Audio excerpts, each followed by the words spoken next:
ministre, Monsieur le Président, chers collègues, la hausse des crédits du programme 178 ne permet toujours pas la remontée de l'activité opérationnelle des forces et de l'entraînement qui reste inférieur aux objectifs fixés de près de 10%. En 2023, la situation se détériore pour 3/4 des indicateurs d'activité. Cela se traduit par une diminution de la capacité de 2 des 3 armées à honorer leurs contrats opérationnels. Depuis 2017, la préparation opérationnelle de l'armée de terre stagne. Elle doit remonter en 2022 à 82 jours, mais pourrait être de nouveau fragilisée par la réassurance en Roumanie de l'OTAN. Pour la Marine nationale, le retard pris par le programme des frégates de défense et d'intervention explique la baisse de la capacité à honorer le contrat opérationnel à 70%. Pour l'armée de l'air et de l'espace, l'impact des exportations Rafale sur lequel notre commission alertait le gouvernement est désormais tangible et conséquent. La capacité à honorer le contrat opérationnel chute à 65% en 2023 et ne devrait pas remonter en 2024. Le choc stratégique de la guerre en Ukraine rappelle à quel point l'entraînement est essentiel. Nous devrons obtenir les objectifs chiffrés de remontée de la préparation opérationnelle dans la prochaine loi de programmation militaire.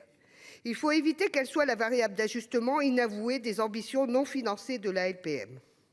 Il nous faudra aussi veiller sur les services de soutien. Aujourd'hui, à la peine, ils ne doivent pas être de nouveau sacrifiés à tous les autres objectifs de la LPM. Nous savons qu'ils sont essentiels et indispensables dans l'hypothèse d'un engagement majeur. La guerre en Ukraine l'a assez rappelé avec ses colonnes de chars russes immobilisées faute de ravitaillement.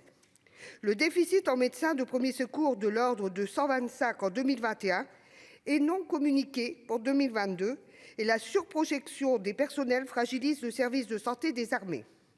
Il ne tiendra l'hypothèse d'engagement majeur qu'avec le plein appui du service public de la santé, lui-même en crise. Sans oublier qu'il est impératif également de préparer une défense contre une attaque radiologique, biologique et chimique. La réflexion sur l'économie de guerre ne peut en aucun cas se dispenser du volet sanitaire et la prochaine loi de programmation militaire devra refléter cette nécessité. De même, les besoins du service du commissariat des armées pour faire face à l'inflation, aux nouvelles normes légales et à la haute intensité ne doivent pas être négligés et nous les évaluons déjà à au moins 250 millions d'euros. Pour approfondir notre travail de recensement des besoins des services de soutien, il est indispensable, Monsieur le Ministre, que votre cabinet nous aide à organiser dans les meilleurs délais les auditions qui nous permettront d'effectuer notre travail de préparation de la prochaine LPM. L'urgence en la matière vous est désormais connue. Merci. Très bien. Maintenant, la parole est à Monsieur